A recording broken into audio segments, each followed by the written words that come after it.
from a small town on the verge of exploding from a culture war during the pandemic. This is Debaser, a film podcast. I'm Jared Rusk, and I'm joined by my co-host, Will Taylor. On this show, we explore both new and familiar movies as we bring you details and discussion about them, as we decide if we will draft them for our own fictional boutique physical media label, all in an effort to debase the films and ourselves. Today's episode, the latest film from writer and director Ari Aster, the panic-inducing filmmaker that brought us such films as Hereditary and Midsommar. After the break, Will and I discuss the contentious and divisive 2025 film Eddington. Stay tuned. You gotta kick it off with a killer to grab attention. Then you gotta take it up a notch. The Matrix is everywhere. It is all around us. Who are you? I'm Shiva, the god of death. Cells. Interlinked. It's like people only do things because they get paid. And that's just really sad. So we're going to be talking about Eddington. Yes. It's on VOD right now. And listener, if you haven't seen it, we are going to spoil the fuck out of it. Oh, yeah. So just be prepared. But yeah, there's no way to talk around it without it. And that's what we do here. So you should be used to it by now. Highly recommend you watch this movie. Yeah, absolutely. I think it's going to get, positive reviews from both of us. Oh, yeah. So it is a debaser rec. Yeah. I just wanted to get ahead of it. If you have any kind of inkling in the movie, right? Pause this, save this for later. Yes. Go watch the movie. It's fantastic. And then hit play on this now. Yeah. And listen to us debase the film. But if you are like, I don't know if I'm going to like it. I didn't like Beau is Afraid or whatever. And I didn't see Beau is Afraid. Or you missed it like most people did, honestly.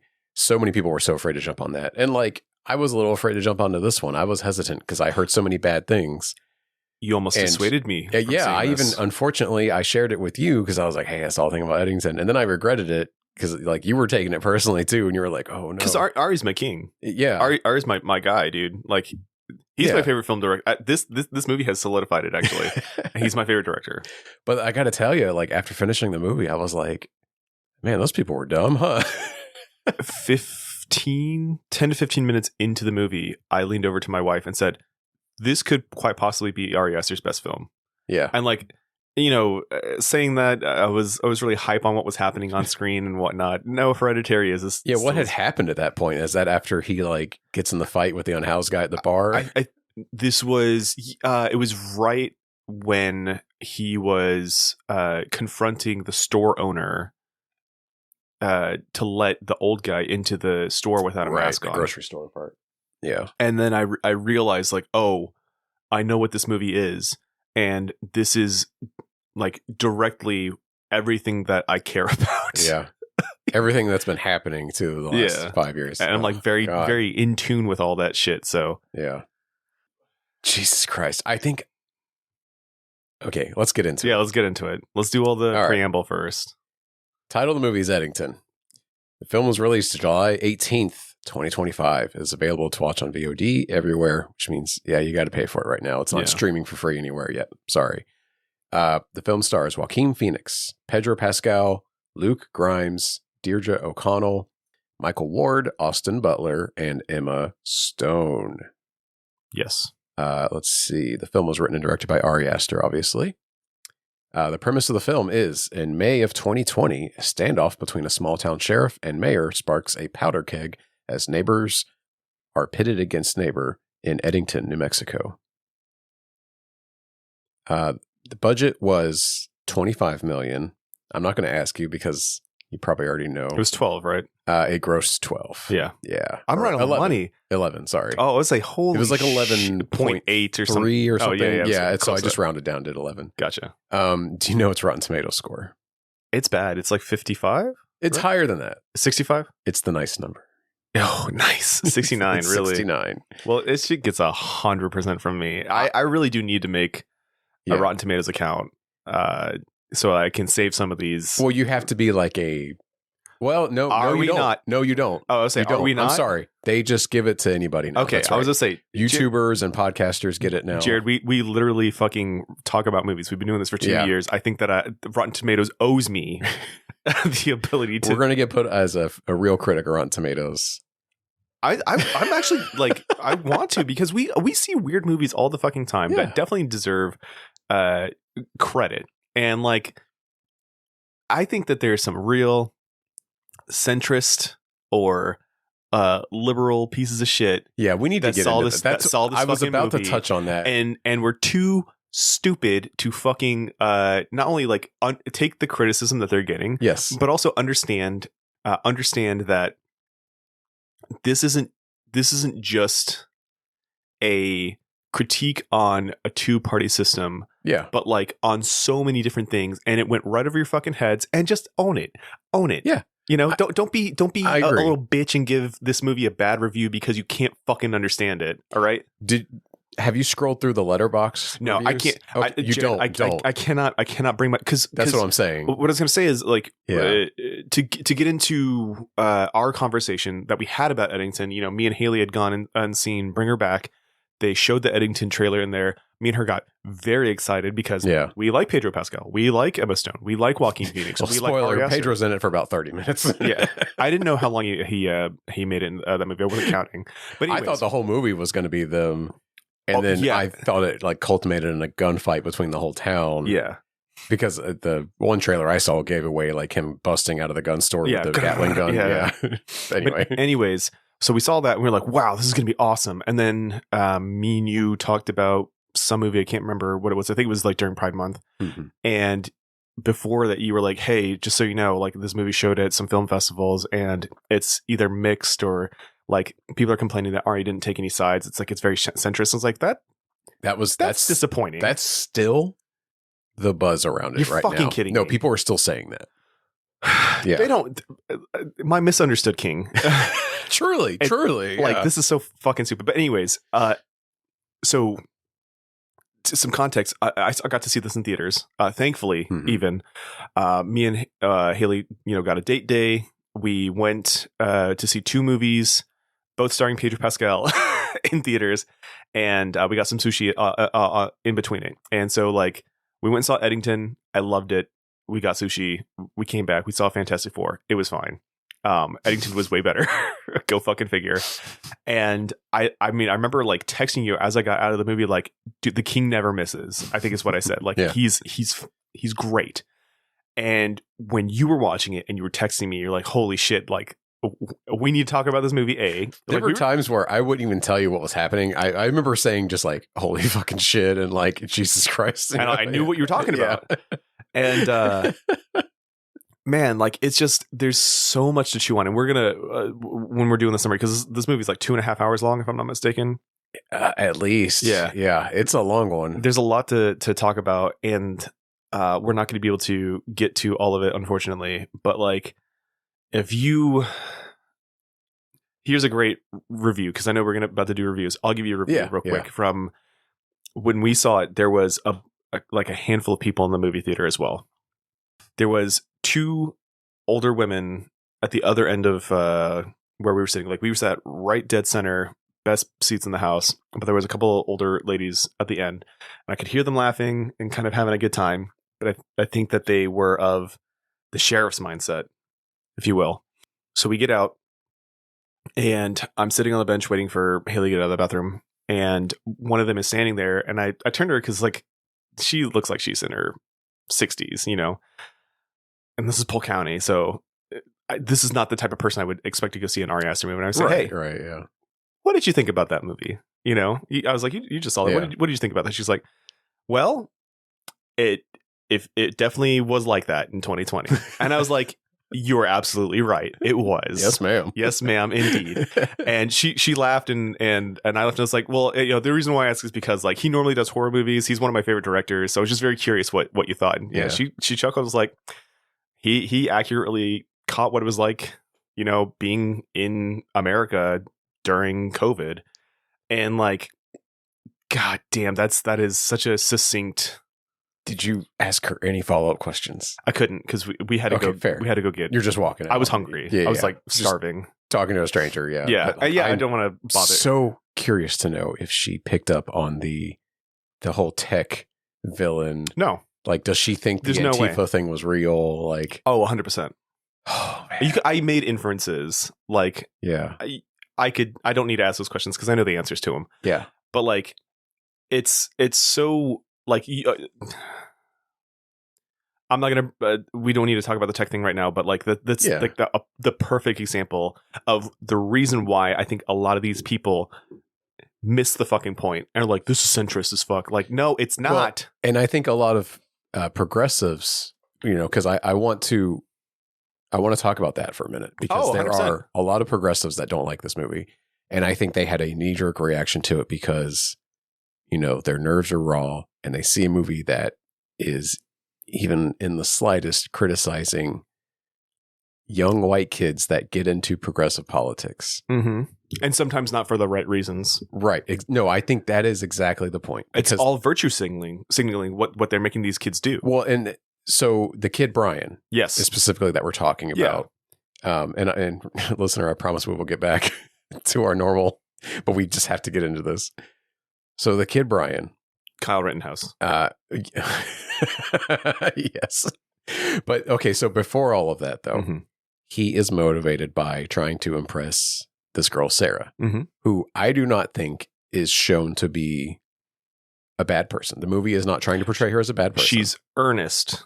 Yes, but she is a progressive, not a lib, I guess, a little further left, but you know, there's different factions. He discusses and critiques or shows a lens to a bunch of different types of factions, and she's like the center point of the progressive left faction. She's supposed to be the face of it, right? And so it's a caricature of all that. Yes, and she is, I think, in Ari's mind, the ideal, like, all the words are escaping my head because it's too early and my coffee hasn't kicked in yet. But a person who is a performative anti-racist, but she's also white and like 18, maybe, according to one of the other characters in the movie. Yeah.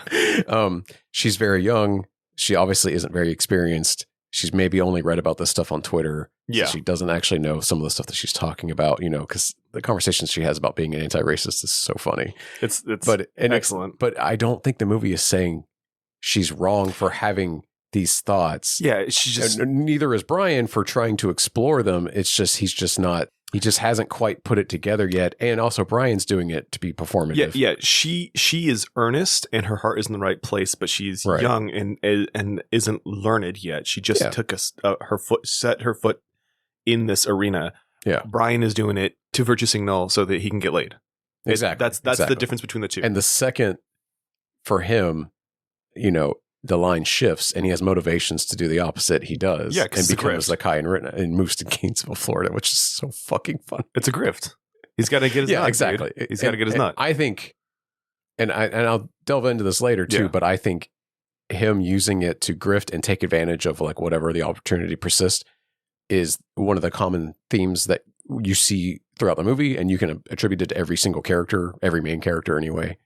Is someone abusing their position? Okay, yeah, using their soft power moves. Yes, yeah, I can 100%. Joe does it. Ted does it. Everybody does it. Even his mother-in-law does it by the end of the movie. Yeah, the whole movie is soft power. Yeah. What can you do to exploit those below you? Exactly. Using your influence. Yeah, 100%. Or how, no matter the position, everyone in this movie is doing it. Yeah, and even to the highest level, which is SolidGoldMagikarp, they are doing it as well. Yeah, is that a Pokemon reference? No. Dude, I looked this up. Okay. We will get into it. I've got a whole section on it. Tight. Ari is the GOAT. Does not miss. No, he never does. Buddy, I learned so much. It's so fascinating. Okay. Let's get into this. Yeah, let's we got to finish because I'm about to go on a diatribe of like, if Ari has many fans, we are among them. If Ari only has no fans, we are deceased. Yeah, exactly. We're dead. If he has no fans, we do not exist on this planet any longer. I have so much typed up, and I don't know if we even have time to get to it. So let's roll through it. Okay. Do your 2 reviews, and then let's get into it. So regarding the reviews, again, this has a 69% of Rotten Tomatoes. Nice. But as far as like actual, let's say like top critics, like people who actually review film, who people who like studied film criticism in school, yeah, and are like professional critics for like your magazines and your websites and what have you, not just like YouTubers or letterbox guys. Film critic David Elric, who reviews for IndieWire, gave the film 4 stars, writing out of 5. Yes, out of 5. The first truly modern American Western, or at least the first one that has the nowness required to mention Pop Crave by name. Ari Aster's Eddington is also the first major Hollywood movie that's been willing to see the COVID pandemic for the hellacious paradigm shift that it was, as the moment when years of technologically engineered polarization tore a forever hole in the social fabric of a country that was already coming apart at the seams. That is very good. He had a lot more. Of course. That was just the paragraph that I took. Yeah. Because I didn't want to ramble on too much about it. I understand. But his review was really good. David Elric is one of these guys. Are you going to link that in the... I will absolutely link that. That's a good point. When we drop this, I do want to read that because like I want to... I got something even better to link you when this is done. Oh, and hell yeah. I already put the link in my document, my outline to put in the show notes because it's so good. All right. It's from this website called Film Colossus. Okay. And this guy broke down so many things that just like third eye opened on me for this movie when I was reading this stuff. Did you get woke? Yeah. I went woke on Eddington.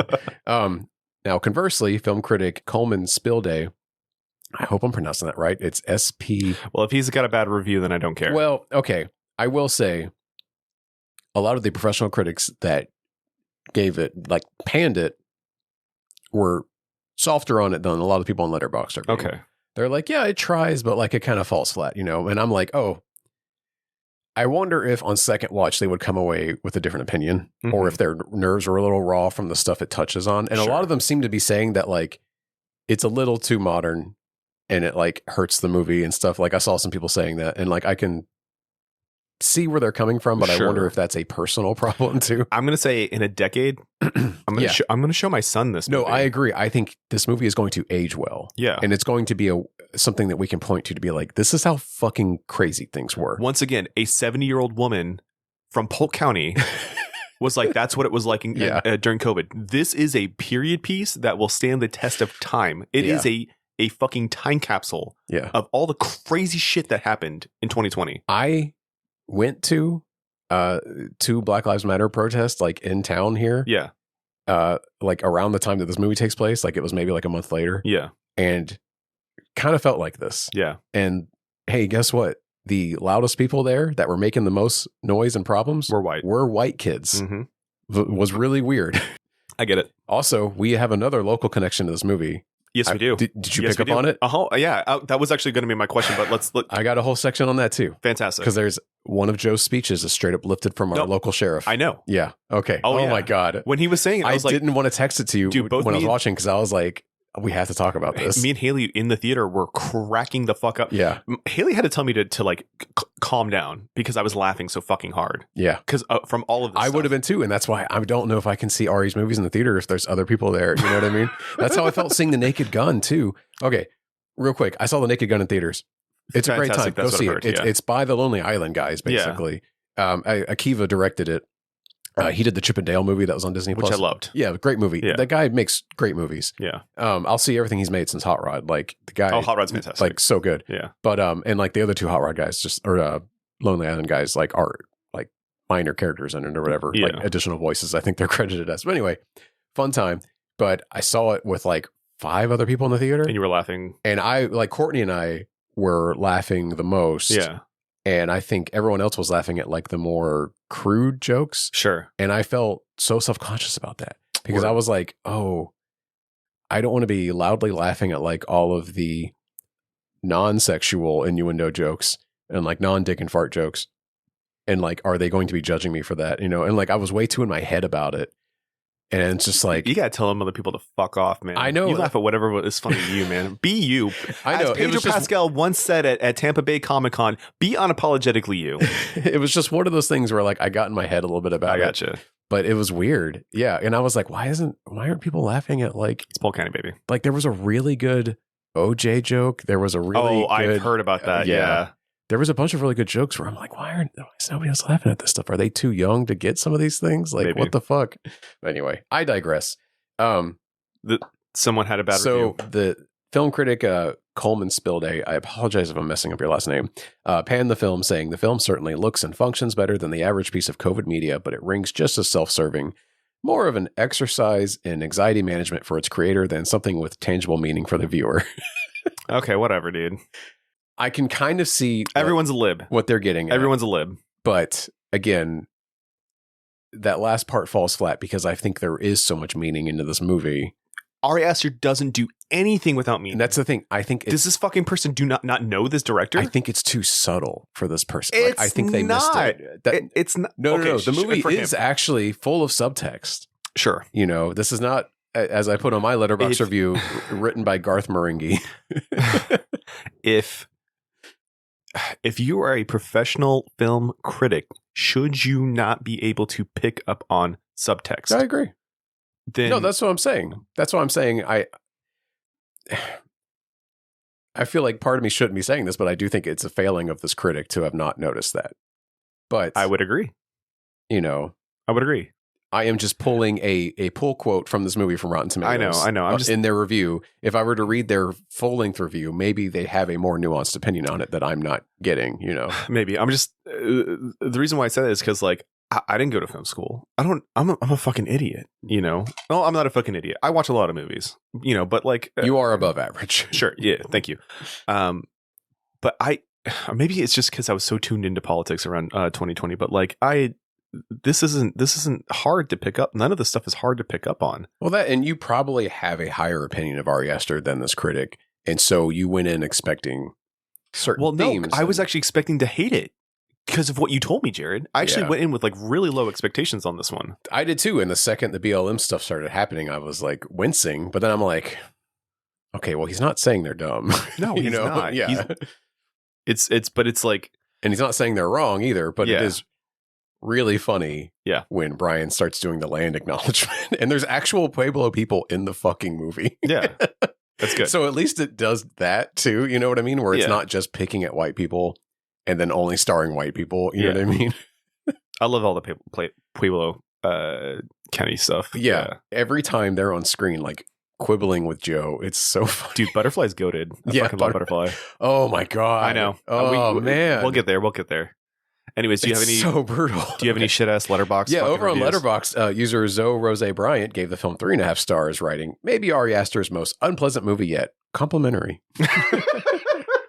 Did Comrade Yui have anything to say? No, not that You're fucking kidding me. Maybe he hasn't gotten around to it yet. I don't know if he watches a lot of movies in theater. Maybe he only watches them at home or something. Maybe you're right. Yeah. Now, we have to touch on this now because it's super important. There is a monologue by Joaquin Phoenix's character Joe that is heavily inspired, if not straight up lifted, from our very own local sheriff, Grady Judd. Oh, okay. We're going to talk about this right now. Yeah. Okay. So I pulled an article from June 2020 from a news website called The People's Voice. I'm not backing this paper. Do they have ads for hydroxychloroquine?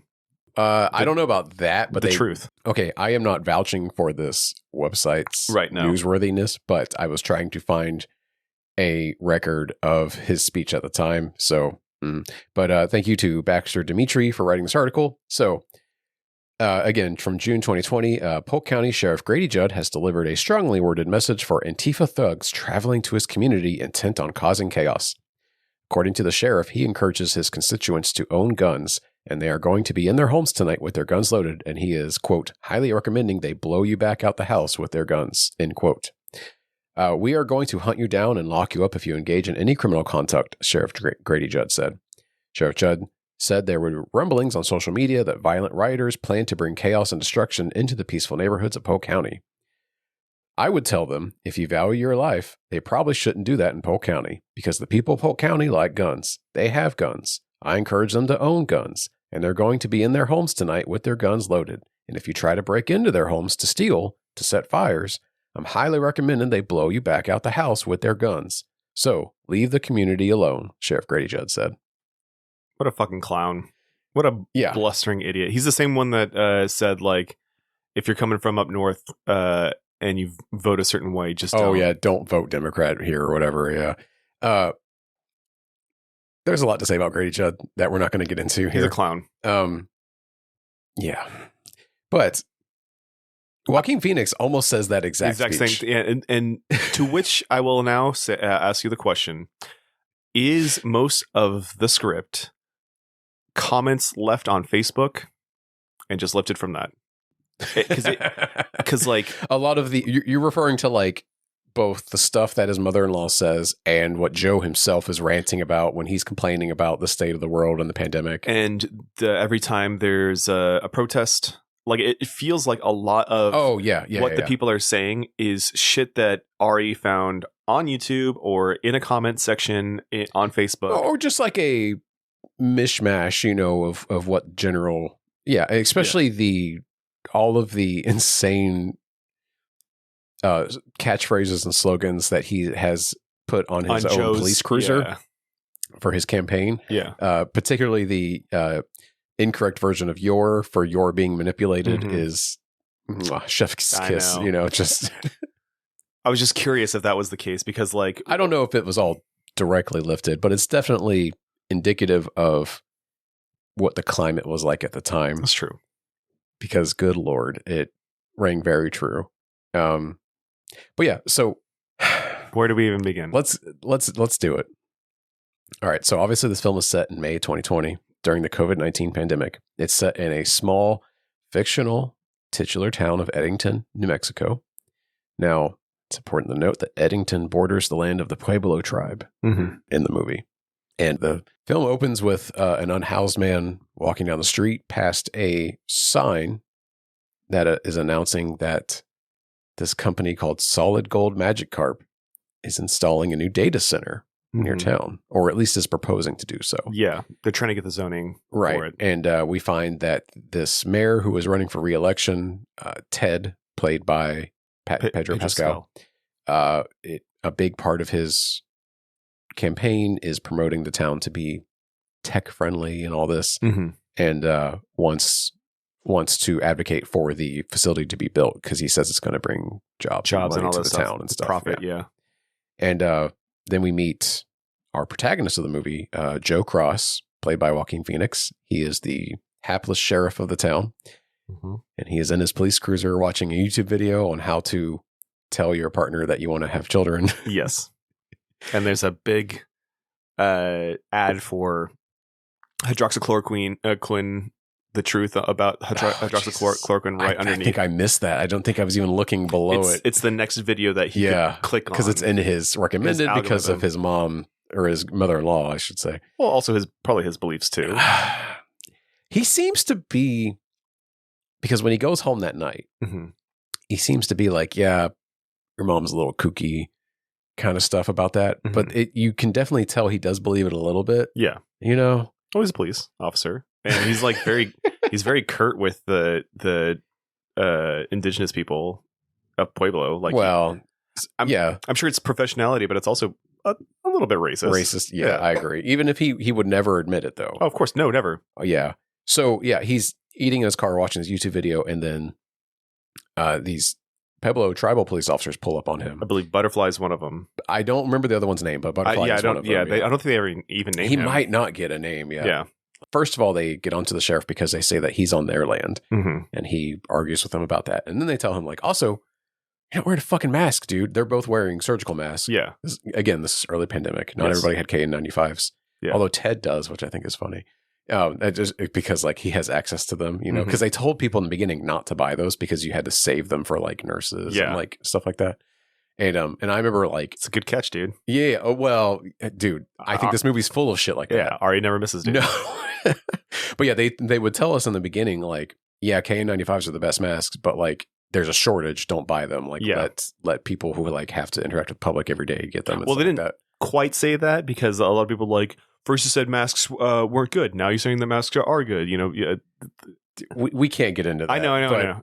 But the guidance at the time was to just wear any face kind covering, of mask. yes, in fact, there's even people just wearing like fabric masks, and which we had a bunch of at the time. Gaiters. That too, but like just regular like homemade fabric masks that loop around your ears. Yes. And there's a bunch of people wearing those too in the movie. Because that was like, you know, it was better than nothing, and it still counted for a mask mandate kind of stuff. Yeah. Although we didn't really have mask mandates here, I guess, did we? No, we didn't. I don't think we actually did. Yeah. No. And if we did, it was only for a month or two. Yeah. because the shutdown only lasted like a month or two here. Yeah. Anyway, I digress. It's Florida. Yeah. He gets into an argument with them about the mask too. And he's like, it tells you everything you need to know about Joe right there. Right. Yeah, exactly. So then he's called to a disturbance at a local bar where we meet Ted Garcia, the mayor, Pedro Pascal's character. And this scene sets up everything too. So there is an unhoused man from the beginning of the movie, like at the door of the bar, making a lot of commotion, trying to get in, and the door is locked. He is the spirit of 2020 COVID. This guy's a manifestation. The unnamed unhoused man? Yes. Okay, sure. Yeah. He is the chaos that is blown into the town. Everything kind of gets worse and crazy as he enters. Because, like, I think he was always there. I don't think so. No, I think he wandered in. Okay. He wandered in much like the disease. Because Joe even says, like, COVID is not here. Yeah. But this guy is bringing it. Yeah. Also, okay, let's set up the scene. So Ted has clearly called the police to come deal with him, the unhoused man outside, and has locked him out. And they're at a bar specifically. Ted and two other guys are at a bar that I guess Ted owns. And they're having like a town council meeting inside as he explains to Joe. Yes. Joe is like, well, what are y'all even doing here? And he's like, we're having a council meeting. And he's like, this is a bar. And he's like, the council meeting is wherever we meet. Like, it doesn't matter where we are, like, which is true. Yeah. That's how that works, you know.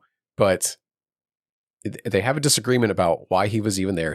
Joe doesn't want to arrest the unhoused man just for being there. But it's also because he disagrees with the whole shutdown. Yes. Clearly. And then he's like, you're supposed to be takeout service only. Why are you guys even in there? And he's like, we're having a meeting, man. Yeah. And they're arguing about the reality of the situation. And what separates them through is a plate glass window. Yeah, glass window. Yeah. And first Joe is like, I can't hear you. And Ted's like, yes, you can. Like, they're clearly already interacting. Because he's trying to tell him to take his mask off. Yeah.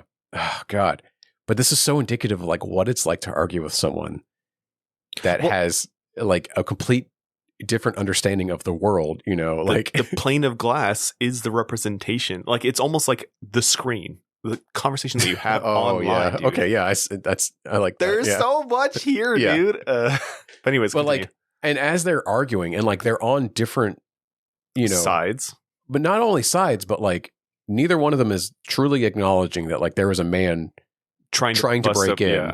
Yeah. They're too busy like arguing about the reality of the situation and of also like, is this a meeting or not? Like, are you allowed to even be open and be in here? Like this kind of shit. And like, there's a man with COVID trying to break in. Yeah. And this is Joe flexing what little power he has over Ted. Because there's animosity between them, as we learn. Well, Joe doesn't respect the Pueblo officers and their rules, but when it comes to petty little bureaucracy, he's lording it over Ted the most that he can. Yeah. You can't be outside. You can't, why are you you're supposed to be takeout only. Stay 6 feet away from me when they argue later. Exactly. Like it's he's using soft power to get over a person that he does not like. They also argue about who's responsible for the streets. Yeah. So Ted is like, he's in the street, like he's your responsibility, you know, and it's, oh God. And it's so good because like this is what it's like when you argue with like a conservative or something. It's like you can't even agree on like fundamental realities, you know? Yeah. And also like the big thing staring them in the face, which is, you know, either the unhoused man with COVID, you know, that clearly needs help, or a tech industry that's coming to destroy the town, you know, and steal all their resources, you know, kind of shit. This movie's so good. It's so good. And also, and what's about to happen next? You know, him breaking into he burst into the bar, and who is woefully unprepared to handle a person that's having a mental health crisis? The fucking police. Yeah, and only escalate it further by getting into a fight with him. Yeah, catches COVID because of it. Yeah, and then this slowly developing COVID throughout the movie. It's oh my God, it's fantastic. As he's unraveling already, you know. Yeah, we can't really like go this beat by beat, but like this is so important, like this scene so here. That's the problem. Is like the one problem with Ari Aster is everything is very fucking important. Yeah so that all happens. So he goes home. Awful. he goes home and we meet his wife, Louise, played by Emma Stone. Yeah. And then her conspiracy theorist mother, Dawn, played by Deirdre O'Connell. She, by the way, plays the mother in The Penguin, and she is fantastic. Yeah, and she's playing the exact same role in a way, actually. She plays the mom on Outer Range, which is a really good Amazon TV show that I liked a lot. Yeah. And she's like not the mom of the protagonist. She's the mom of the antagonist family. Gotcha. She's really good. I like her super good in that too, because when she shows up, you're like, oh fuck. Like the evil guy like has an ex-wife who's like just as evil, if not more than he is. Word. It's so cool. Yeah. Anyway, she's great. She must be really good at playing evil moms. That's wild. Yeah. So in The Penguin, she has like memory problems, and she's very soft, but also very hard at the same time. It's like she flips a switch, and like you watch her do it, and she's very good in The Penguin, like really. Oh, she's like manic in it. Yeah, it's fantastic. And then in this, she's playing conspiracy, like she's playing a classic conspiracy, like an InfoWars conservative, like 24/7. Like she's always got a laptop playing an insane video. Yes, in the background, like brain rotted grandma kind of thing. Yeah, but it's good to show a clear distinction between your Alex Jones conspiracy theorist people and then what her daughter falls into. Right. Because there's a heading there. Oh, well, I know. And it's, we got to get into that the too. It was the second time viewing it and looking at all of her art, you can, it like, there's foreshadowing there. It shows once you get the big reveal of like, oh, okay, this is obviously her art is a representation of what happened to her as a child. But then watching it a second time and seeing like seriously the art in their room of a little girl being smothered and being silenced and all this other stuff is a manifestation of what happened to her. It's fucking brilliant. There's also one of Joe with a combat knife in his head. I didn't catch that. Mm-hmm. Oh shit. Yeah. And there's like a snake or something with like a knife or some kind of object going through it. Yeah. And it's on the background at the end of Vernon's like speech on TV. So he's clearly like using her art in his, cult, whatever bullshit. Yeah. So he's at least embracing that with her, I guess. I don't know. Vernon, there's not much to say for me on that. Mm-hmm. Because he's clearly Austin a Butler's charlatan. Character. Yeah. But like Austin Butler's character, Vernon, yes. Fascinating character, super charismatic, and like... Well, it's supposed to show like how very charismatic people who will evenally find actual victims and then use them to profit off of them. Yeah. Absolutely, yeah. But like, we don't get a whole lot about him outside of like just a couple of scenes. Yeah. Because he's not the focus of the movie. No. They are great. Also, Austin Butler is just so attractive, man. It's very hot. He's very good as like, you can see him being this guy because he's so charismatic and attractive, and it's just like, damn. But anyways, sorry, we went on a tangent. Louise is his wife. You see like their room, the art that we're talking about. She makes dolls and other miscellaneous art, and it's all very weird. They all look really weird, but they have a point. But it's kind of horror adjacent, It's a lot of weird, creepy stuff. Mm-hmm. I definitely don't know anybody like that in my family. Anyway. Yes. Okay, so Dawn, this is very important.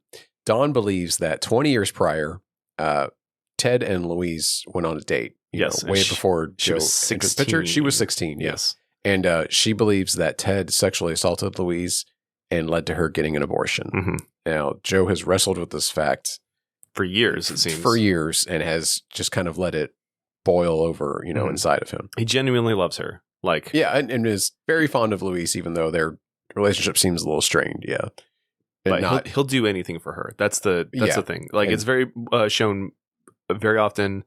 He loves his wife. He would do anything to take care of her. And then it seems like the one time he does something for himself, it just ruins everything. Yeah. And I will say, like, just hearing how we're describing Joe, like, he may sound unsympathetic, and he's not. He's like, not. The way Joaquin plays him, he's incredibly sympathetic. And it's not until he does something about halfway through the movie where you're like, Oh no. Oh, fuck. Yeah. Yeah. And it's a real shocker when it happens. Oh yeah. But anyway. Yeah. Okay, so Ted is running for re-election as mayor, as we mentioned, and the focus of his campaign is making the city, tech friendly and all this stuff. Yeah. But he is aided by the governor of New Mexico and a mysterious economic advisor. Yeah. What's that guy's name? I don't know. I know Joe says it, and I've missed it twice. It's on his car, isn't it? Yeah. Because he's like, who's behind the mayor? Yeah. This guy is behind this guy who works for this guy, Yeah. and it's Ted. That's the thing. And then Bill Gates. That's the thing. He's half right Oh, of course, yeah. about all of this stuff, Yeah. which is so funny because the town is being manipulated into supporting this tech platform, Mm-hmm. And then what happens? Yeah. Yes. Yeah. Anyway. So the name of the company that's trying to move in is called SolidGoldMagikarp. More on this name later. That wants to build a giant data center near town. A move that some residents fear will drain the natural resources and pollute their environment. Yeah. Who is the lady that Joe meets with?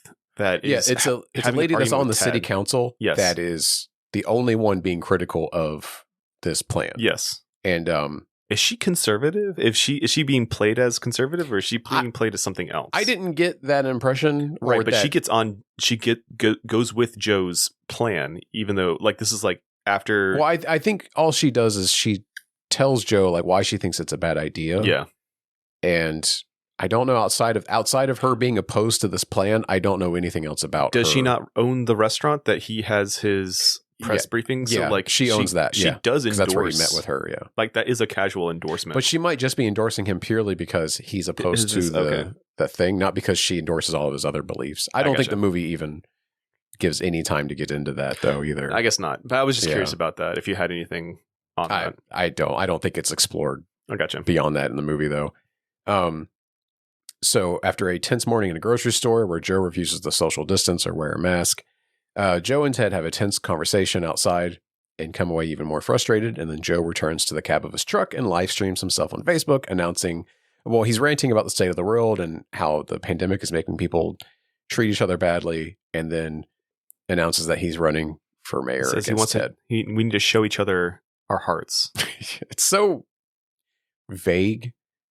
And it's just, there's so many people that can't just put into words what they mean. They're just using a lot of vague, it's like preacher talk. Yeah. Is the best way I can describe it, because a preacher goes up and doesn't exactly say anything. They're just saying we got to be kind and show your heart, kind of shit. That's what it reminds me of. What do they call that? Bloviating? No. Yeah, that too. Well, immediately after this announcement, Joe arrives at the sheriff's office that morning and his two deputies are stunned that he's running for mayor. And Joe immediately turns the sheriff's office into his campaign headquarters and begins orchestrating his campaign. Now, I think this scene is played for laughs because this is clearly a gross violation of, using your own political office as your campaign headquarters. You cannot use a sheriff's station as your campaign headquarters. Everything he's doing here is prohibited by law. But he doesn't give a shit because nobody does. Nobody even accuses him of it. This is true, but also he's making his employees buy his wife's art. That too. Well, he is reimbursing them. Doesn't matter. What he shouldn't be doing is emblazing his police cruiser with his campaign stuff. Okay, so but all the stuff that he's doing in the sheriff's office is grossly violating campaign laws, and the fact that he's turning his deputies into his campaign workers while they're on the clock. Yeah. And none of this is mentioned. It's I think you're supposed to get that it's wrong, but this happens in small towns all the time because I don't think people really appreciate that sheriffs are politicians. They're just politicians with guns. That's right. People just think of them as police chiefs, but it's no, they are politicians. They run for office constantly. Yeah. And it's very hard to run against the sheriff because they have all the resources that at their fingertips to investigate their political opponents. Even though they're not supposed to. Even when they're not supposed to. But it happens all the time. You can see where we're going with this. Yeah. And I don't want to say anything that could get me in legal trouble. Yeah. But let's just say it may or may not have happened here. Many times. In fact, I may or may not have had a neighbor who was in the sheriff's department and got run out of town after running against his opponent. Yeah. who is maybe still in office. Yeah. I know. Back when I used to read Cracked articles all the time, like they had a really good article on like why it is very difficult to oust a town's sheriff. A sitting sheriff. Because they have all that power. Yeah. And, you know, they're not supposed to use it, but they fucking do it anyways. Mm-hmm. So. Yeah. It's a really weird office period. Yep. Anyways. Oh, Jesus Christ. Yeah. How much of this is surviving the edit? I don't know. So elsewhere in town, Ted's son, Eric, who was are they like 17, 18? Yeah. But they're like almost college age, I guess, they're almost is the college thing. age. But they're not in school. I think of course they're not in school. Oh, it's May. It's May. So I guess they're off. Yeah. Anyway, him and his best friend, Brian, drive to an abandoned stadium where local teens are hanging out. Best friend. Wow. This is after his dad told him not to fucking... Asked him not to. Yeah. He's like, you're going to make me look bad. Was this before or after they got into an argument, and then literally right after the argument, they show the campaign commercial where he's like loving his son and all this other shit. Like after our wife disappeared, you know, it was just me and my son, and my community came together for me. But yeah, so the teens are hanging out at the stadium, and then Eric and Brian are discussing a girl that Brian likes. Her name is Sarah. And Sarah is a like progressive activist, but she's the one that we talked a lot about that we were referencing earlier, right? Although I should say she's really just an online activist. Yes. The only activism we see her doing is posting on Twitter and then yelling at her ex-boyfriend at a Black Lives Matter protest in town. Were they even dating? I thought so. He doesn't think so. You sure? Yeah. They seem to have history, though. Yeah, they have history, but they weren't. I don't think that they were official because, like, that what's his name? Michael. Yeah. Michael's character is so weird because, like, I don't know if he's supposed to be a commentary on like Bitcoin tech bros that are like libertarians and you know don't believe in whatchamacallit. And he's dating an underage girl. That's exactly where I went with it. But when he's, and I understand, like, you know, if he doesn't get mad about the picture that's sent to him, like he seems like doesn't he though? No, it doesn't. I truly think he doesn't act on it. I really think that Michael's character is very complicated. But one of the things is that, like, I don't think he was dating that girl, and I don't think that picture upset him, and I really think that, like, he's like this, how do you say, unassuming character that has a lot of things that everybody else feels like he should be concerned about. Yeah, but he isn't, and because he's like his own person. The only named black character in the movie that I can think of. Yes, there's a lot put on him. Yes, and especially the other sheriff deputy Guy. Yeah, makes a lot of insinuations. Clearly has a bias against him. Guy is clearly racist. Oh yeah, 100%. But it makes a lot of really racist remarks throughout the movie. But and then totally goes along when the sheriff is framing him. Anyway, we're getting ahead of this. I think it's implied that they at least have history, even if they didn't date. Yeah, they have history, but I think that it didn't really go anywhere. Yeah, if that makes sense. Yeah, sure. Yeah, but yeah. So him and Sarah have history. But anyway, Sarah, the Eric young and progressive. Brian, yeah. But Eric and Brian are they first make fun of her because Eric says something along the lines of like. He says something about white girls like yelling about racism or something. Yeah, she's really into that social justice shit. Right. And they just kind of like joke about it. Mm-hmm. But then later they are performatively like in on it with her.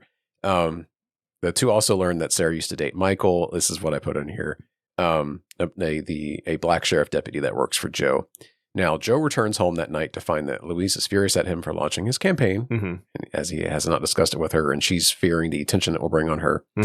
To which Joe is apologetic and begs her to have dinner with him the next night so he can discuss it with her.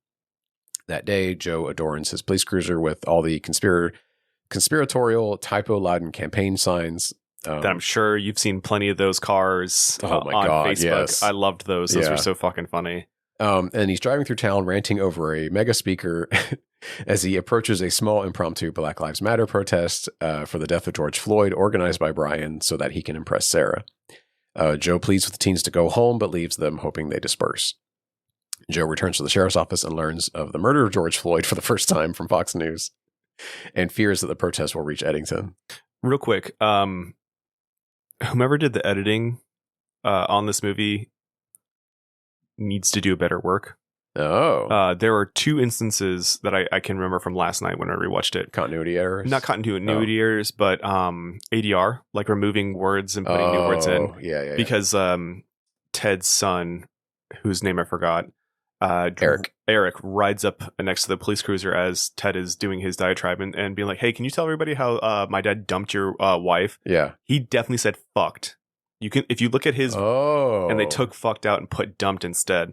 But you can see him mouthing fuck. I wonder why they did that. Well, so there's a earlier scene when Louise is introduced. No, not when Louise is introduced. When she's chastising Joe for making his campaign. Yeah. She says something, but they ADR'd something else in there instead.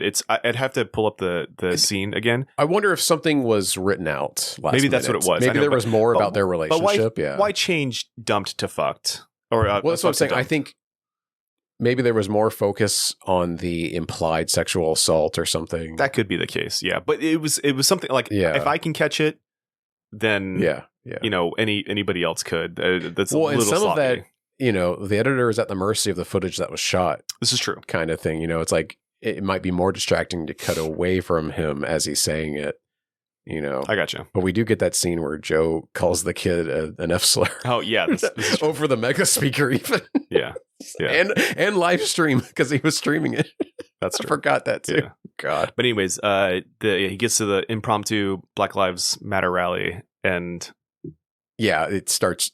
Granted, it's a very small group, but it obviously sets Joe off, and he's like, "Oh my god!" But he doesn't escalate. To be fair, this is true. Yeah, he does. He's like, "Y'all need to be gone in 5 minutes," and just leaves. Yeah, and then learns about George Floyd's murder. That's right. But and then they like him and Guy turn to Michael, and he's like, "What do you think about this?" He's like, "Why didn't you tell me about this?" You know, he's like, "It was all over the news yesterday. How did you not know?" And to Joe's credit, because the movie doesn't. Okay, he's not as in tune as everybody else. Like he doesn't watch TV, but the movie.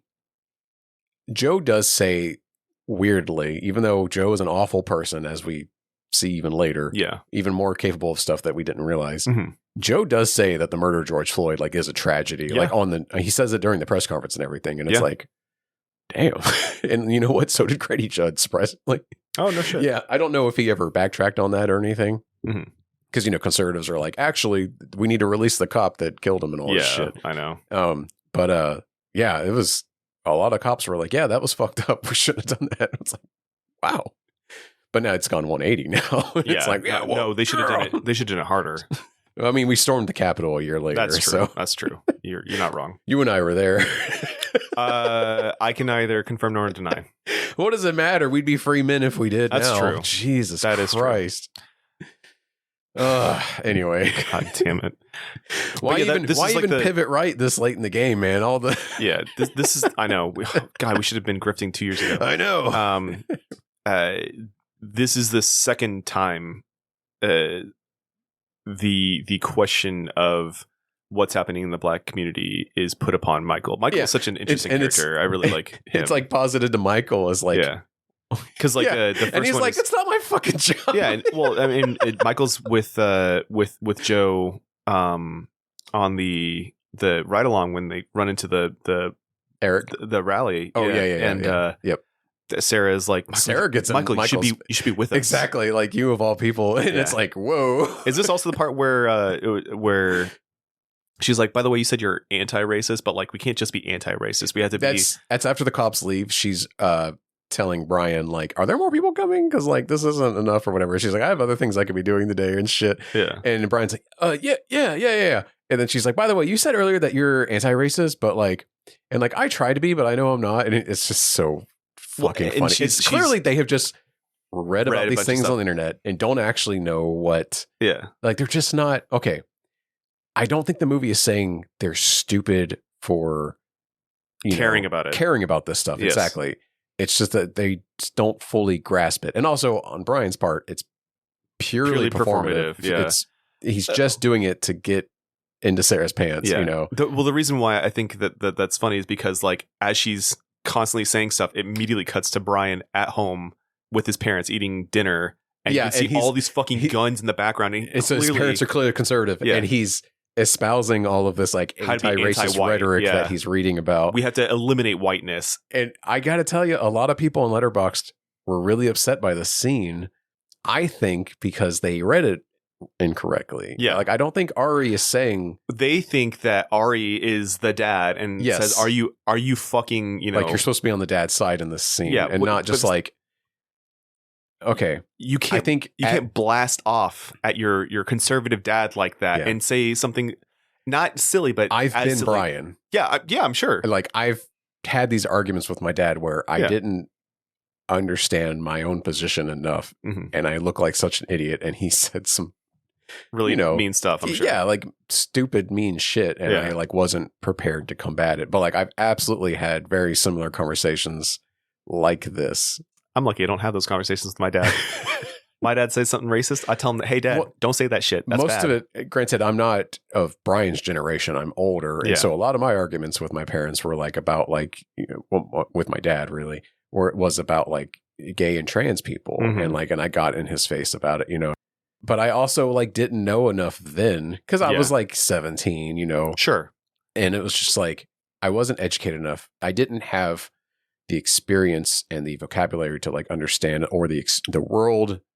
And that is Brian. Yeah, exactly. That's what Brian is going through. But also, as we see, he doesn't believe in it either. Brian isn't exactly. He doesn't believe in it.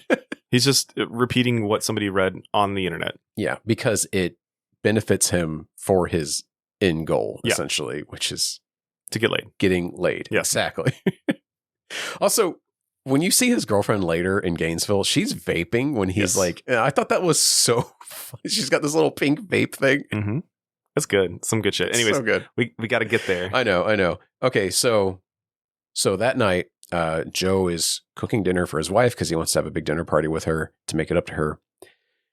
However, she was frustrated with Joe and went to a seminar with Dawn that she dragged her along to see this charismatic cult leader named Vernon, played by Austin Butler.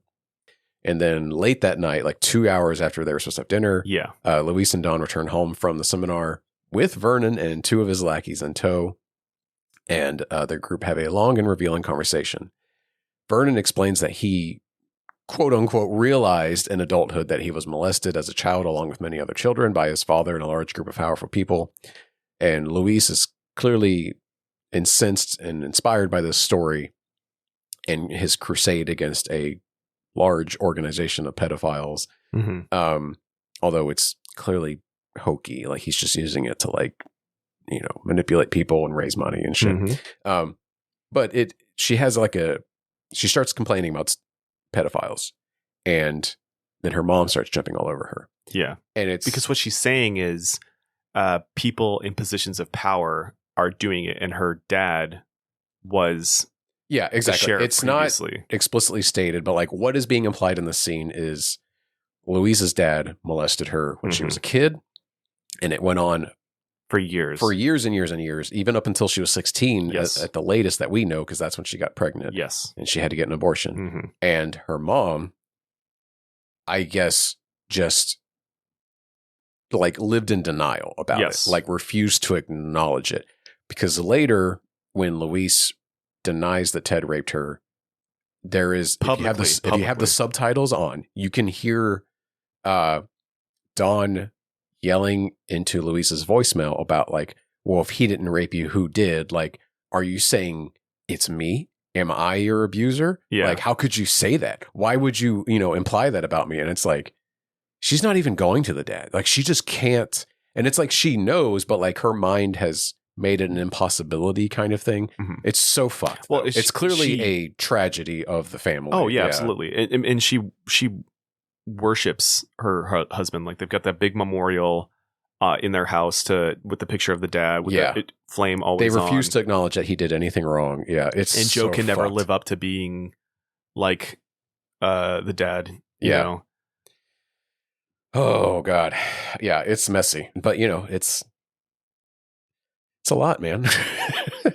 So the next morning, Joe awakes to frantic calls as the Black Lives Matter protests have grown and the town is panicking. Joe and his deputies have several tense interactions with the protesters gathering and the counter-protesters, but Joe leaves without incident to attend a live-streamed campaign event he's having at a nearby restaurant where he awkwardly stumbles through a speech where he ends up accusing Ted of raping his wife 20 years ago and forcing her to get an abortion. There's also like a small commentary on how people were discussing protests at the time. Oh, yeah. A guy gets his windows broken and the police show up, don't do anything, make it the matters worse, and then fucking leave. And the guy who's like, what was it? What did he say? Joe's like, hey, we'll be right back. And the guy goes, were you even fucking here? Yeah. Yeah, because they do nothing except yell in some people's faces, you know.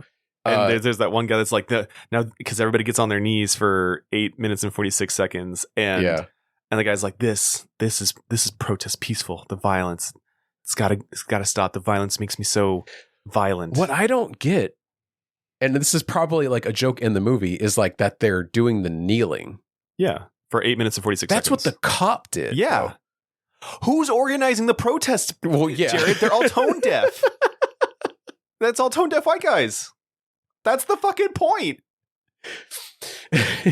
If they wanted to, okay, it's not. I know. We gotta talk about the movie. I thought that was funny though. That was funny. The irony that they're doing what the fucking cop did that killed him. Yeah. Anyway, so Joe returns home that night to find Louise despondent about the accusations he's made about Ted, and she leaves home with Vernon.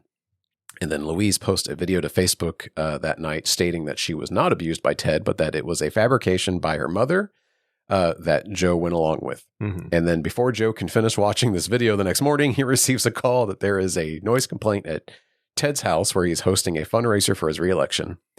And you can hear Guy being like, we probably shouldn't touch this, right? You know what? Yeah, just forget I said anything. And then the next scene is Joe pulling up to Ted's house. Yep. Joe silently, this is the best scene of the movie. It's so intense. Yeah. Joe silently charges through the party as Katy Perry's Firework grows louder and louder. The fucking liberal anthem of the 2020s. He also, they're playing the video of Joe's wife. And he walks up to a TV and yanks the power cord on it. Yeah. But yeah, he storms through the party until he reaches the sound system and turns off Katy Perry's music. Ted taunts Joe by saying that his rape charges did not pan out and then raises the music back up. Joe charges back and yells at Ted to turn it back down. And instead, Ted slaps Joe in the face. He slapped, dude. It's hard too. And his glasses are like. He slaps him twice. He does it again. And it's so like, yeah, it's hard, but it also feels so fucking like liberal and petty. And, dude, but Haley's. We both started laughing so fucking hard at this point in time. It's so goddamn funny. Very loudly. And it Haley, was great. like literally when I told her last night that I was watching Eddington just because we were going to talk about it today, she's like, that slap. I think about that slap every fucking day. It's so good. So good. And Joaquin plays it so shook. Oh yeah, absolutely. Well, also this is another like soft power thing. Well, I mean, maybe it's not soft power, but it's Ted in this moment feels invincible. Yeah. Like kind of how a lot of liberals felt fucking invincible after winning the 2020 elections. Exactly. Yeah. And did not expect something that's a great point. So violent to about to happen. Yeah. You know, like. Yeah. Fuck, you ain't wrong. But yeah. And then he just feels emboldened because like he's in a house of his supporters and he's just like, I can slap the sheriff around. blasting Katy Perry. Yeah. What is he going to do? Shoot me? And Joe basically just runs back to his car with his tail between his legs and takes off so hard that a bunch of his banners fall off the truck. Top. Yeah. Oh, man. And then the next thing happens. Yeah. So that evening, Joe comes across the unhoused man again, and he has broken into the bar this time, and no one else is there. But the man is just chugging multiple bottles of liquor, complaining that it all tastes the same. Yeah. Because he's got COVID. Spoiler alert. Oh, that's why. I was like, man, is it all taste the same because like he's an alcoholic and like the taste of alcohol is like ruined now? I didn't catch that. No, it's because he has COVID. Yeah, he's pissed off. He keeps saying that he's poisoned and he's going to poison everybody else. Yeah. Also, Joe gets COVID later and notices that he can't taste the coffee and he spits it all back out. Yeah. It's because he's got full-blown COVID by that point. Yeah. Yeah. Anyway, so Joe walks in and just watches him do all this. And then completely unprompted, Joe draws his pistol and fires and kills the And man. shoots the guy. And then disposes of the body and the evidence. Mm-hmm. And then later that night, Ted is lounging in his home alone with his son and accuses him of having a girl inside earlier because she left her purse on the table. Yeah. And then he is suddenly killed by sniper fire. It was awesome, like watching this in the theater because it's kind of loud. Oh yeah.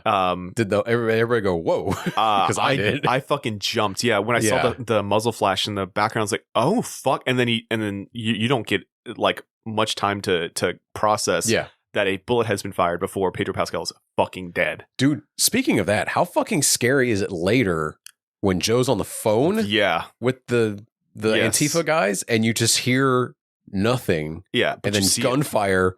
Then you hear it on the phone first. Yes. Then it reaches the building, which it probably wouldn't really work like that because the phone signal is usually a few seconds behind. Yeah. But yeah, oh my God. Fucking cool as shit. Like the mirror. Yeah. Yeah.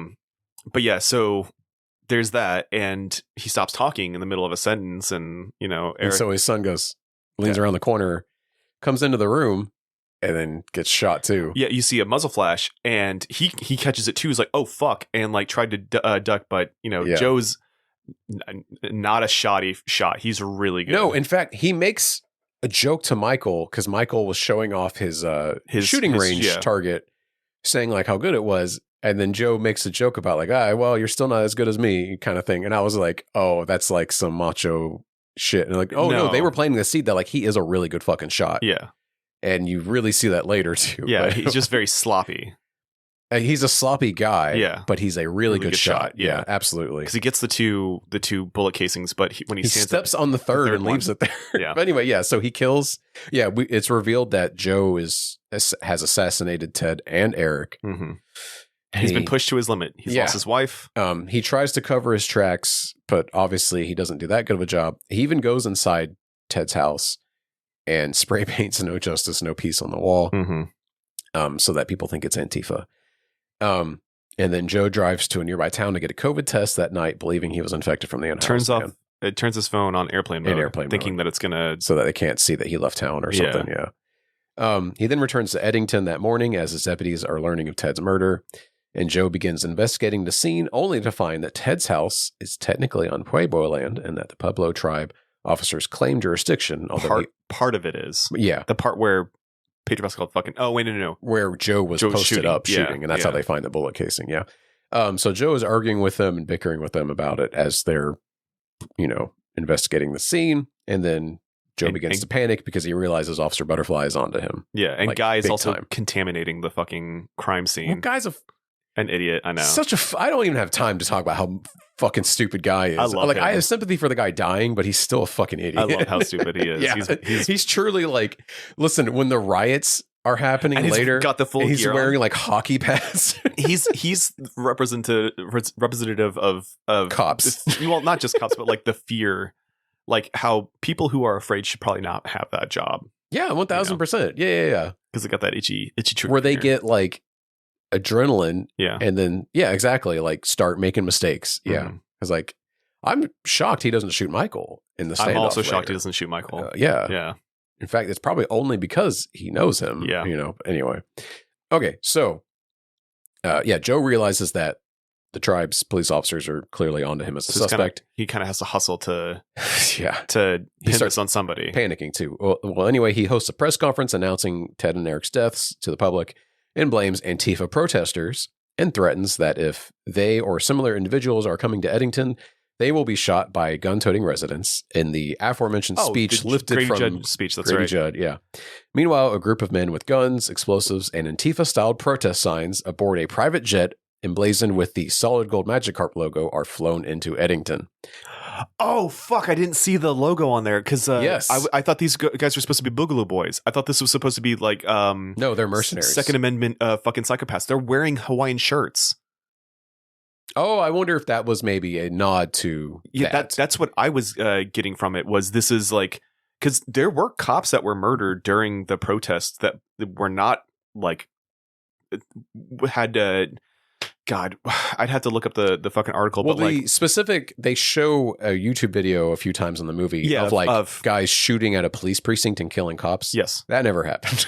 No, not in real life. Yeah, obviously, yeah. I know that. But there were instances of some cops dying and it being attributed to right-wing nut jobs. Like terrorists. That are anti-government, goofballs. And that's the Boogaloo Boys. That's I think this movie is saying that these guys are just mercenaries undercover as Antifa. Antifa, yeah. It's a false flag. 1,000%. Right, yeah. But watch it again. The jet that they're on has a Solid Gold Magikarp thing on the back wing.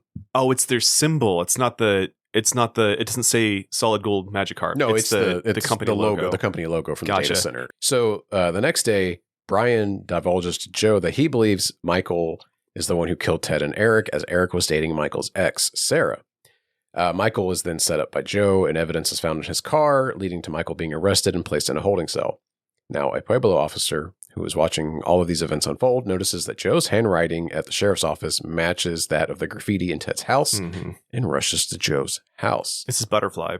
This is Officer Butterfly, yes. Not the other guy whose name we didn't catch. We never catch him, but he's there and he knows. Like, it's very heavily implied that he knows everything that's going on. Well, yeah, I think they're wise to the situation. They just can't prove it yet. Yeah. So Joe follows the Pueblo officer, and then is called back to the station by Guy because he says there's a fire in a dumpster. So Joe arrives to the station to find that a fire was started out back, and Michael has escaped custody. Mm-hmm. And then that night, Joe is driving across town, led by a series of flaming arrows, and finds Michael engaged in a standoff with Guy. Joe senses something is wrong, but as Guy approaches Mike, a bomb explodes, killing Guy and immobilizing Mike. Joe manages to get up from the explosion, but he's clearly shell-shocked from it. And he's concussed from the explosion, not shell-shocked, excuse me. And he spies several black-clawed men nearby manning a drone that's recording the entire scene. The bomb has triggered a phrase written in flames that reads, "No peace." And Joe fires upon the far-off men, but is unable to stop them. Joe returns to his house on foot and finds his mother-in-law instead of Louise, as he imagines, and is shot at by the black-clawed assailants. Joe escapes on foot to town and engages in a long and panic-inducing gunfight, in which Joe manages to kill all but one of the assailants and is stabbed in the head, just as Brian comes rushing to his rescue, live-streaming himself firing wildly at the final assailant, killing him and saving Joe's life. Well, hold on, real quick, because I just breezed through like 40 minutes of the movie. Yeah, there. You did. One of the best things about this final confrontation is Joe having a fucking asthma attack as he has COVID, as he's in the highest stress situation that he's ever been. He's got like 3 fucking bullets in him, and he has got. Is that a SA? No, it's not. That's an SAW, right? The gun that he's got. He has like this, but it's drum fed. The first one. Yeah, but he doesn't actually kill anybody with it. No, but I don't think. Well, he only helps kill Butterfly. He disables Butterfly. Yeah. But no, he actually does all the killing with the assault rifle. This is true. This is true. Yeah. Well, yeah. So that final scene where Brian comes in and saves Joe is so insane because like Joe has run out of bullets. Yes, he's trying to figure out how to kill this last guy. He's going to try to club him to death. He goes to like swing his gun, but then the guy just runs up and stabs him in the head. When he pulls out the knife and fucking full sprints at him, I'm like, damn, this guy is fucking hardcore, dude. Like, this guy does not fuck around at all, man. It was sick. I loved it. Like, dude, he just fucking boogies over to him. That's crazy. The way that Brian is like holding his phone with one hand and then just shooting blindly with the other is so fucking funny. Yeah. I can't believe he manages to actually kill that guy. Well, he had no bullets. There was like no way. Well, that's true. That's true. Yeah. But then the film goes to Joe's POV for the next like 10 minutes. Yeah, because when he gets stabbed. Yeah. It's his POV, and then I guess for a brief moment we get the shot of Brian running, and then it goes straight to just his phone. Well, no, hold on. Yeah, okay, I got it. It goes to Joe's POV as he's laying on the ground. Brian leans over him and he's like, "Sheriff, I fucking saved you! Holy shit!" You know. And then you see sirens and police lights, and they pull up, and then it cuts to we start watching, or he goes to the hospital through Joe's POV. We see Yes. Joe go to the hospital. That's We what hear it was. the doctors talking about like, there's no point in this. Yeah, like, this what are you guy's talking about? This fucked up. guy's dead. Like, Yeah. we can't do He's anything stabbed for in the him. head. He's got COVID. Like, this guy's fucking Yeah. done, dude. But then it cuts to we're watching a phone screen sideways, but not in landscape mode, which is Yeah. frustrating. But like Yes. that's the point. And it's a series of like TikToks or Instagram Reels or something of what has happened in the meantime to Brian. Yes, to Brian specifically. And so Brian, we're watching a video of him being arrested that night after saving Joe's life. But then he becomes a national hero. He gets like Congressional Medal of Freedom or something from Marjorie Taylor Greene. He gets nominated for the Congressional Medal of Freedom Award by Marjorie Taylor Greene. He has a podcast where he's interviewing James Woods and he's talking shit about Obama and Michelle Obama. Mm-hmm. And the big ass energy drink poster in the background, which is definitely like supposed to be a reference to like Prime and shit. Oh yeah. And then he moves to Gainesville, Florida, Mhm. which is its own joke. I know. He gets married to this girl. He gets a house. Who is not Sarah. Yeah. Yeah. He gets a house in Gainesville, Florida, and he says like, "Go Gators," right? Something, yeah. Are the Gators in Gainesville? Yes. I don't fucking. That's where the college is. That's so fucking bad that I don't know this. I really should know That's that. So where are the Seminoles though? Where's SFU? I don't know where SFU is. I don't even know where FSU is. Or FSU, excuse me. Well, hold on. The whole you should know that the Gators are from Gainesville because like we did the crawl episode. And like I know that literal Gators. Okay, that's right. She was also on the team. That's right. Yes, she had the gator on her fucking. I should know because I've lived in Florida my entire life, also. But we don't care about football. No, so. we're not. Every time I have a boss that wants to talk sports to me, I'm like, I'm sorry, I got nothing for you. And it happens all the time. Yeah, I feel you. Anyway, I'm just like, can we talk about movies? If you grow your hair out long, they don't ask you. Yeah, they quit asking, right? God. Anyway, yeah, we find out that Brian has become like a conservative hero, with a very funny montage. Yeah. And also, Joe is now mayor. He won the election because he's the only surviving candidate. Also, that probably helped. Okay, he's mayor of Eddington, albeit with Joe's mother-in-law acting and speaking on his behalf. Real quick, cool thing about this is this is from Joe's POV, and the camera is off kilter. His POV is off kilter. Oh, because his head is slanted. Yeah. And also, we're watching a phone like held sideways, but it's not in landscape mode, so the videos are all sideways for us too. Yeah. But yeah, it's I know that that's like a film thing for like something's not right when it's askew. Yeah, it's called a Dutch angle. Dutch angle. That's it. To make you feel like something's off. Yes. Yeah. Also, as the phone is pulled away, we see that it's being held up in front of Joe's face by the economic advisor, the tech guy, the shady guy that was helping Ted earlier. So he's and then you find out that even though there's two parties, there's only one party, and it's capitalism, baby. Yeah, they're all being backed. Yeah, exactly. The tech bro thing or not tech bro. Sorry, the tech company is now backing Joe, and we find out that he's being taken to the grand opening of the SolidGoldMagikarp data center. Yes. Where his mother-in-law is doing all the speaking, and she starts ranting about the government and all this stuff. Towers don't fall like that on their own. Oh my God, it's so fucking funny. And then we see that Joe is basically fully paralyzed and also almost mute. He can pretty much only like groan and do some slight movements. We see. Michael has survived. Yeah, Michael has survived. He's had, it looks like facial reconstruction surgery, but he is filming Joe, and it looks like he's preparing revenge or something. And then that night, Joe is distraught to learn that Luis and Vernon are expecting a child together. He's got this big old chest tattoo. That too, yeah. And he is lowered into bed with his mother-in-law and his nurse, who she appears to have a relationship with. Yeah. And we get a big old cock and ball shot of Joaquin Phoenix. Oh, yeah, when he's being taken to the bathroom. Okay, so also... Yes. He's being taken to the toilet by his nurse. Yeah. And his arm kind of spasms a little bit. Yeah. And the nurse slaps him. Yeah. And then goes, I'm sorry. I'm sorry. This is another thing about the theme of people in power abusing. Oh, yeah. Absolutely. Either their power or their own constituents. 100%, dude. It's because it's so weird. And then we see that he shares a bed with his mother-in-law and her lover, the nurse. The nurse, yeah. Which is It's fucking tight, dude. Yeah, but okay. Yeah, what's up? What is that reminiscent of? The three of them? No, that must have been the same situation with Luis and the dad. Oh. They must have all shared a bed. Yeah. And that's when the molestation would happen, and the mom would just ignore it. You're probably right. Holy shit, dude. Yeah. I hadn't considered that. That's crazy. Yeah. That is crazy. That fucking, because as I was like, oh, this is just fucking goofy. And I was like, oh, wait, no, this is like indicative of like her past here. Yeah. God, it's so fucked.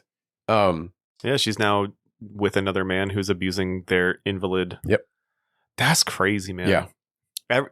He doesn't. Ari Aster does not fucking miss, dude. I know. He's got layers on layers. And then the film ends with Mike performing some target practice with a rifle near the SolidGoldMagikarp facility, and it's dead center of the film as the credits roll, the facility, because that was the true villain in the whole movie. But yeah, and all of this noise that politicians and all this other stuff happening around is town ginned up Yeah. is the noise that keeps you from seeing the real enemy, which is people using their power to exploit the people and their resources and ruin society. The tech industry and capitalism ruining the environment. Isn't it great that the first person that had the tech backing was the liberals, and then they immediately switched side to the conservatives, almost like Obama giving a lot of, air to tech industries, and they immediately switched sides to Donald fucking Trump when the moment it was convenient. Exactly. Yeah. Wow. That's crazy. Life imitates art, right? Okay. I know you got a heart out in a few minutes, so we'll just run through the trivia. No. It's cool. So the term SolidGoldMagikarp, I promised more on this. Yes, thank you. So this refers to an anomalous token identified in language models, which, when encountered, leads to an unexpected or erratic outputs. So like when you ask, for example, ChatGPT, how many R's are in honeycomb? And it gives you a wrong answer. It'll tell you like 3 or some crazy shit. Yeah. That is because the language model, okay, again, this is going to have to be a layman's term because I don't actually understand how LLMs work. That's good. But it is, SolidGoldMagikarp refers to like something that goes wrong inside of a language model that cannot be explained.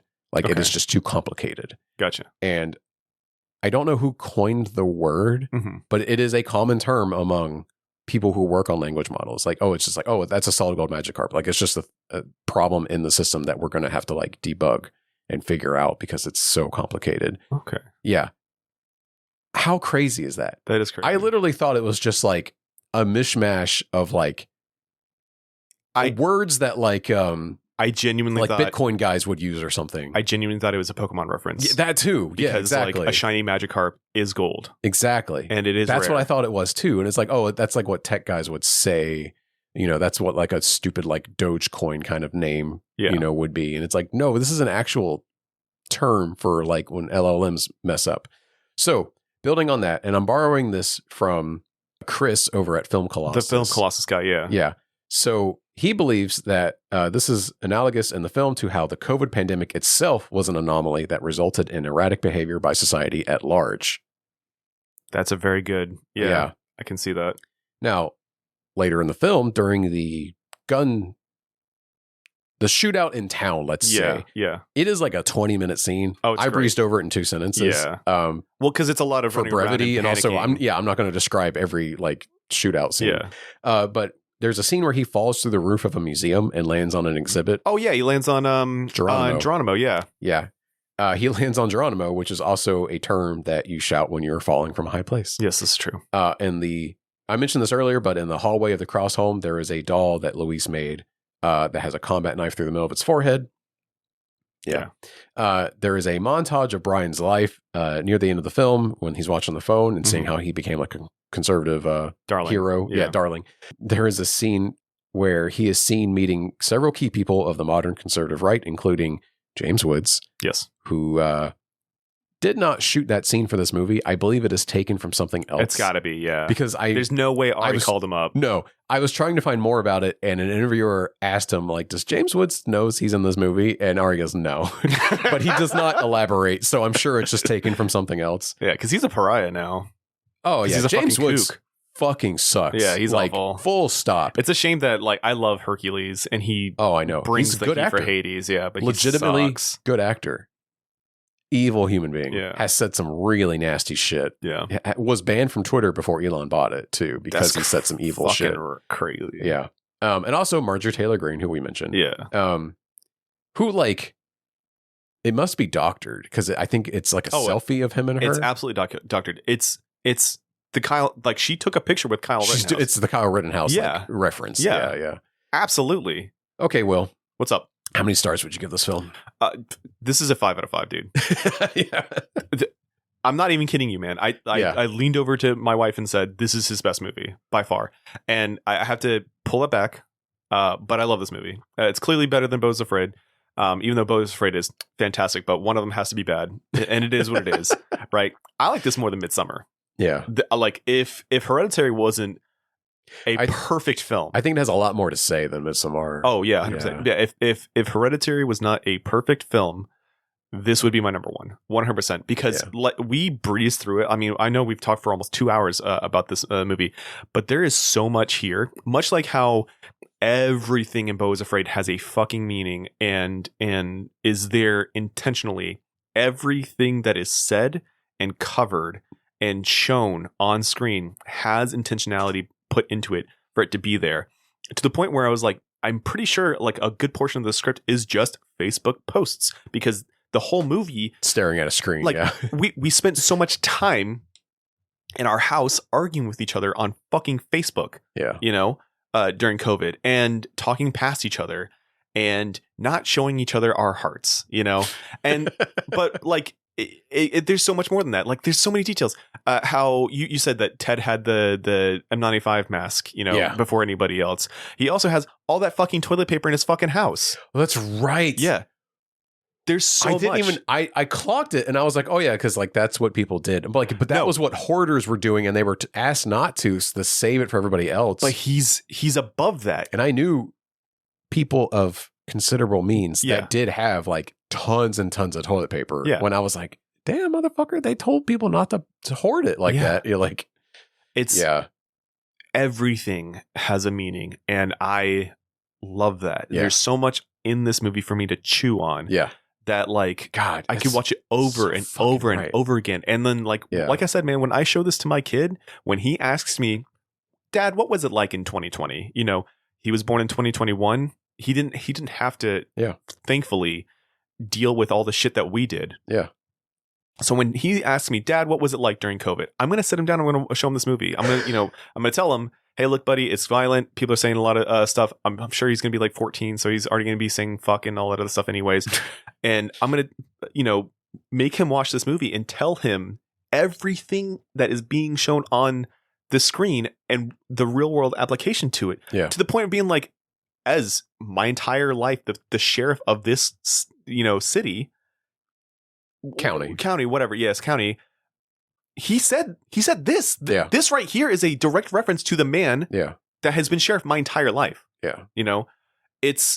There's so much. And I can't recommend this movie enough. And like, man, it sucks that this made no money, because I want Ari to continue to make movies. Like, where Neil Blomkamp had great ideas and great visuals, but he kind of fell off.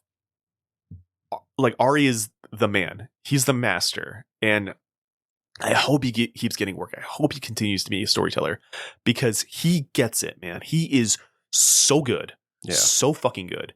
And yeah, this is it.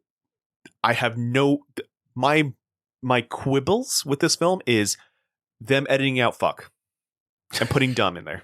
That's it. I think that was because there was something else in the script. Oh, sure. Yeah. Not just because. No. It's so fucking minor that my only complaint is an editing. And it just sticks out in your brain about That's it. Yeah. The movie's fantastic. Yeah. I fucking love this movie. If you're sour on it, or like, you don't have to give it a perfect score. I only gave it 4 stars on Letterboxd. Yeah. But like the more time that has passed since I watched it, the higher I think of it. Like I've been reflecting on it more and more and just been like, man, that was fucking good. And like, even having this conversation with you, I'm noticing more things about it that I didn't catch. I'm just like, fuck, that's good. Yeah. Something we didn't really talk about is the grocery store scene It's very fantastic. representational of how fucking weird it was to grocery shop. Because like it is so tense. People are waiting outside. Not only that, but even when they get inside, they're all very uncomfortable and just kind of shuffling about and like trying to stay away from each other.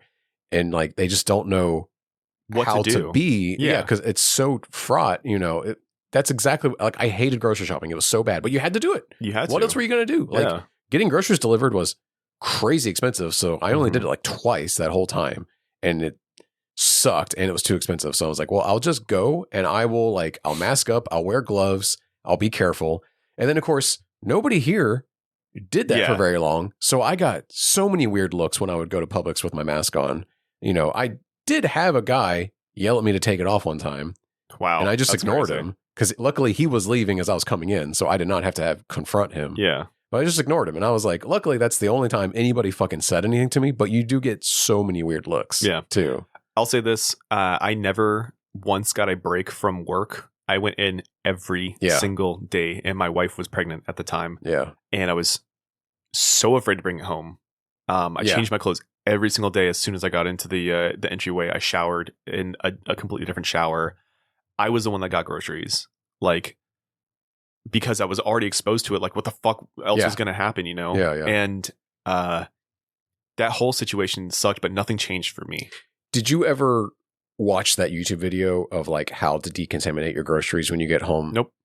I watched this video that was going around, and it was like an actual like doctor showing you like how to clean your groceries, like disinfect them and like wipe down. Like he's like, was this before or after it was discovered that it only lasts on surfaces for? No, it was before. Okay. It was like early pandemic when we're all freaking out and not knowing what to do. Gotcha. Because I watched it and was like, holy shit. And like I made an attempt to do it like 2 times.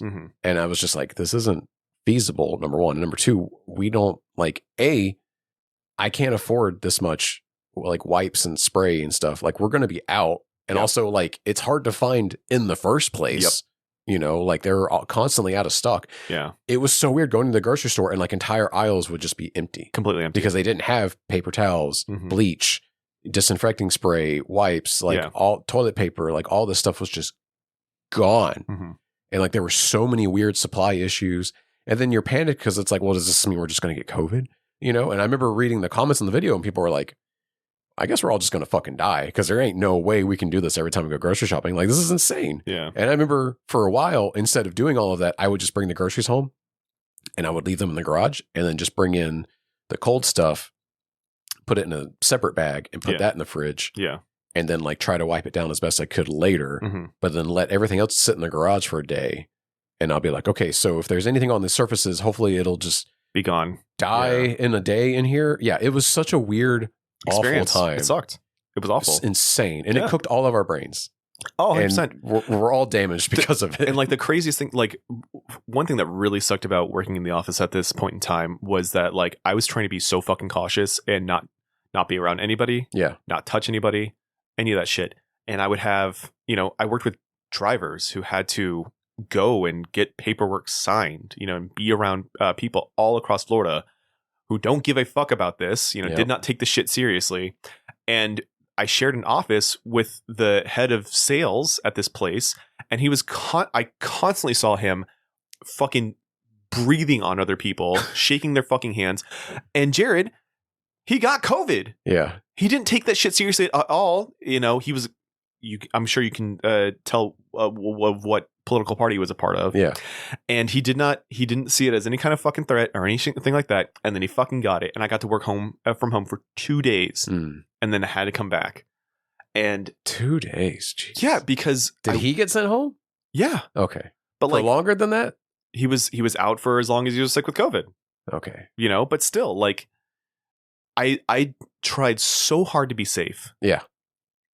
And eventually, even after I'd quit and started being a stay-at-home dad, I got COVID in 2023 while I was in Jacksonville. You know, long after, you know, we stopped taking it seriously. We stopped taking it seriously way too quick. Yeah. It was just like America didn't fucking care. Yeah. Business is business, dude. It felt like after the vaccine went out, within months, people were like, fuck it. None of this matters anymore. Yeah. And that's just not the case. And it just sucked. The whole situation fucking sucked. And I worried every single day that I was going to give COVID to my asthmatic pregnant wife, and I was going to lose both her and my kid, or my mother was going to get it because she had to go into the office and she wasn't going to see the birth of her grandchild. Yeah. It was a wild time. Yeah. I remember I worked in the office in 2021 onward, and I had coworkers that were, right-leaning, didn't believe in vaccines and stuff. And there was one girl in particular that I got into it a few times with over stupid political shit. I tried to stay out of it as much as I could, but like she had COVID like 3 to 5 times Jesus in the period that I worked there with her. That's crazy. Yeah. She's constantly out with COVID. And then they gave us this like bank of time to take for when it was like called your COVID time. Yeah. And you're allowed to take it when you thought you had COVID to go get a test, or when you were out with COVID, and you could just take it separate from your PTO. And when they took it away from us unexpectedly, like a year later, if you had COVID, you just had to use your normal PTO. And so she would say she wasn't sick and then come to work hacking up a fucking lung, coughing and sneezing on everybody, wouldn't wear a fucking mask. Yeah. Granted, they lifted the mask mandate at work, so she didn't have to. I remember getting sick not with fucking COVID, and I'd wear a mask coming into work. Yeah. Just to be considerate. I remember people being like, oh, it's not COVID. I took a test. And it's like, oh, yeah. Hope you did it right. Speaking of, like, whatchamacallit, when they showed Joe getting a COVID test, like, it was, I remember going back and thinking, like, man, I did like 5 of these.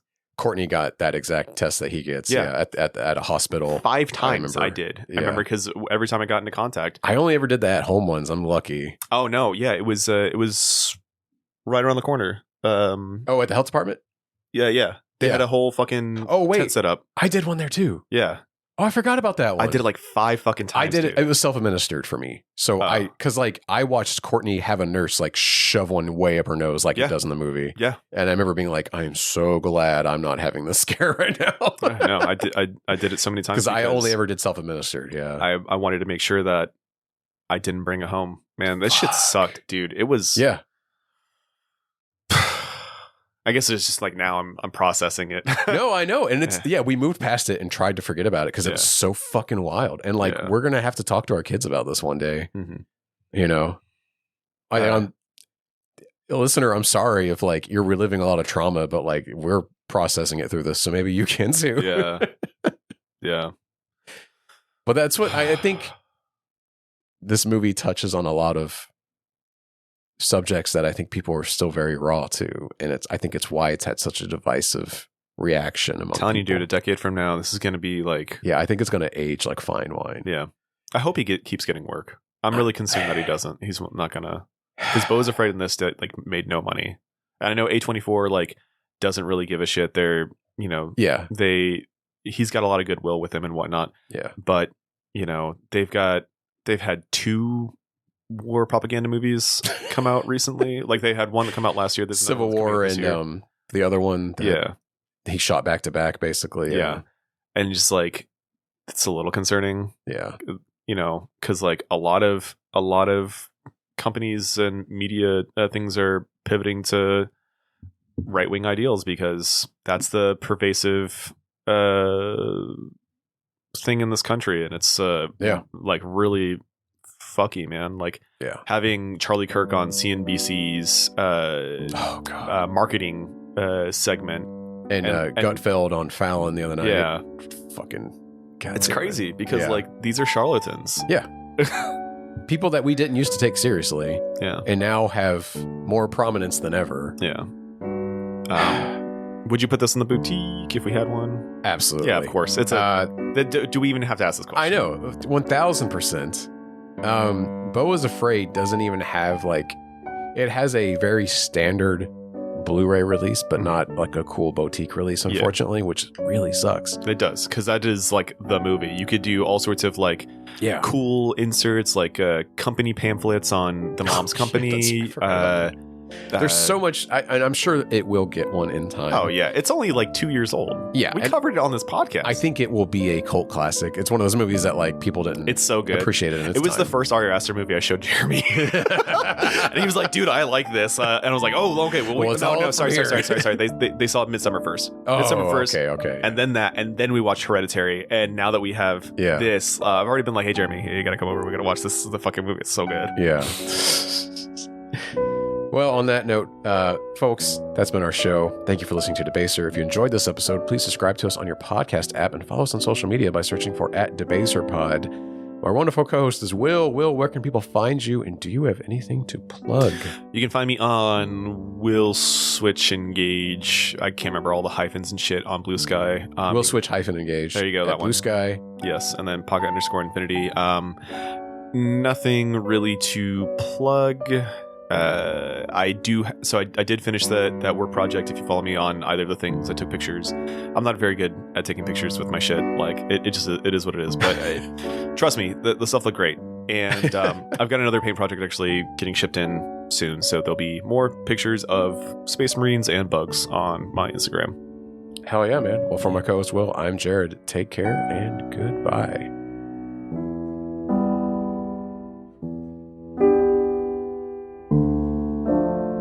Debaser, a film podcast, is hosted and produced by Will Taylor and Jared Rusk.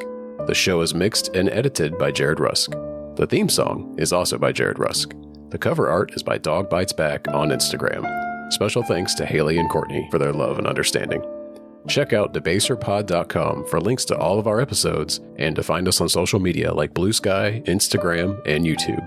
Thank you for listening, and take care of each other.